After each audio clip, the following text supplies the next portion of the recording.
ಇನ್ನು ಭಾರಿ ಮಳೆಗೆ ಚಂಡಿಕಾ ನದಿ ಉಕ್ಕಿ ಹರಿತಾ ಇದೆ. ಉತ್ತರ ಕನ್ನಡ ಜಿಲ್ಲೆಯ ಕತಗಾಲ್ ರಸ್ತೆಗೆ ನೀರು ನುಗ್ಗಿದೆ.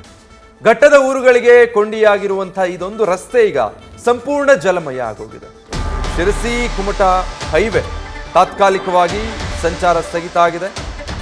ಅಲ್ಲಿಂದ ಮುಂದಕ್ಕೆ ಚಲಿಸೋಕಾಗದೆ ಬಸ್ ಸಿಕ್ಕಾಕೊಂಡು ರಸ್ತೆ ಮಧ್ಯೆನೇ ನಿಂತೋಗಿದೆ. ಘಾಟಿ ಪ್ರದೇಶದಲ್ಲಿ ಅಲ್ಲಿ ಸಂಪರ್ಕ ಕಲ್ಪಿಸುವಂತಹ ರಸ್ತೆ ಅದು. ಬಟ್ ಈಗ ನೀರು ಹೆಚ್ಚಾಗಿರೋದ್ರಿಂದ ನದಿಯಲ್ಲಿ ಅದರ ಮೇಲೆ ಹರಿತಾ ಇರೋದ್ರಿಂದ ಸಂಪೂರ್ಣವಾಗಿ ನೀರು ಹರಿತಾ ಇದೆ. ವಾಹನ ಸಂಚಾರಕ್ಕೆ ಅಡ್ಡಿಯಾಗಿದೆ. ಬಸ್ ಒಂದು ಅಲ್ಲೇ ಸಿಕ್ಕಾಕೊಳ್ಳುವಂಥ ಪರಿಸ್ಥಿತಿ ನಿರ್ಮಾಣ ಆಗಿದೆ. ಧಾರಾಕಾರ ಮಳೆಯಾಗ್ತಾ ಇರೋದರ ಪರಿಣಾಮ ಉತ್ತರ ಕನ್ನಡ ಜಿಲ್ಲೆಯಾದ್ಯಂತ ನೋಡಿ ಈ ರೀತಿ ಪರಿಸ್ಥಿತಿ ನಿರ್ಮಾಣ ಆಗಿರೋದು. ಬಸ್ ಒಂದು ಅಲ್ಲೇ ಸಿಕ್ಕಾಕೊಂಡಿದೆ. ಆಲ್ಮೋಸ್ಟ್ ಬಸ್ನ ಒಂದು 2-3 ಅಡಿವರೆಗೂ ಕೂಡ ಅಲ್ಲಿ ನೀರು ಹರಿತಾ ಇರೋದನ್ನು ನೋಡ್ಬೋದು. ಅಲ್ಲಿಂದ ಮುಂದಕ್ಕೆ ಚಲಿಸೋದಕ್ಕೆ ಸಾಧ್ಯ ಆಗ್ತಾ ಇಲ್ಲ. ಬಹುಶಃ ಅಲ್ಲಿದ್ದಂಥ ಪ್ರಯಾಣಿಕರೆಲ್ಲ ಇಳಿದು ಸೇಫ್ ಆಗಿದ್ದಾರೆ ಅನ್ಸುತ್ತೆ.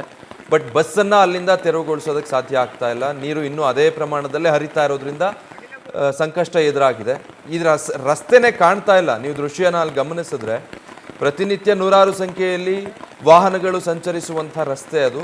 ಪ್ರಮುಖವಾಗಿ ಲಿಂಕ್ ಕಲ್ಪಿಸೋ ರಸ್ತೆ ಅಕ್ಕಪಕ್ಕದ ಗ್ರಾಮಗಳಿಗೆ ಜೊತೆಗೆ ಹೈವೇಗೆ. ಆದರೆ ಅದೇ ರಸ್ತೆ ಮೇಲೆ ಈ ರೀತಿ ನೀರು ಓವರ್ಫ್ಲೋ ಆಗ್ತಾ ಇದೆ. ನದಿ ನೀರಿನ ಪ್ರಮಾಣ ಹೆಚ್ಚಳ ಆಗಿರೋದ್ರಿಂದ ಆ ಕಾರಣಕ್ಕೆ ಅಲ್ಲಿ ವಾಹನಗಳ ಸಂಚಾರನೇ ಸಾಧ್ಯ ಆಗ್ತಾ ಇಲ್ಲ. ಒಂದು ಬಸ್ ಸ್ವಲ್ಪ ಮುಂದಕ್ಕೆ ಬಂದಿದೆ. ಇದಕ್ಕಿದ್ದ ಹಾಗೆ ನೀರಿನ ಪ್ರಮಾಣ ಅಲ್ಲಿ ಹೆಚ್ಚಾಗಿರೋದ್ರಿಂದ ಅಲ್ಲಿಂದ ಮುಂದಕ್ಕೆ ಚಲಿಸೋದಕ್ಕೆ ಸಾಧ್ಯ ಆಗಿಲ್ಲ. ಹೀಗಾಗಿ ರಸ್ತೆ ಮಧ್ಯೆನೇ ಅದು ಸಿಕ್ಕಾಕೊಂಡಿರೋದು.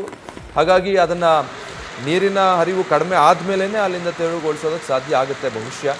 ಅದರ ಹಿಂದೆ ಉದ್ದಕ್ಕೂ ರಸ್ತೆಯುದ್ದಕ್ಕೂ ಕೂಡ ವಾಹನಗಳು ಅಲ್ಲಲ್ಲೇ ನಿಂತು ಬಿಟ್ಟಿದೆ. ಶಿರಸಿ ಕುಮಟಾ ಹೈವೇ ಸಂಪೂರ್ಣವಾಗಿ ಸಂಚಾರ ಸ್ಥಗಿತ ಆಗಿರೋದು ಬಲಭಾಗದ ದೃಶ್ಯದಲ್ಲಿ ನೀವು ನೋಡಬಹುದು. ಮುಂದಕ್ಕೆ ಹೋದರೆ ನೀರು ಹರಿತಾ ಇದೆ, ಗಾಡಿ ಸಿಕ್ಕಾಕೊಳ್ಳುತ್ತೆ. ಈಗಾಗಲೇ ಒಂದು ಬಸ್ ಕೂಡ ಅಲ್ಲಿ ಸಿಕ್ಕಾಕೊಂಡಿರೋದ್ರಿಂದ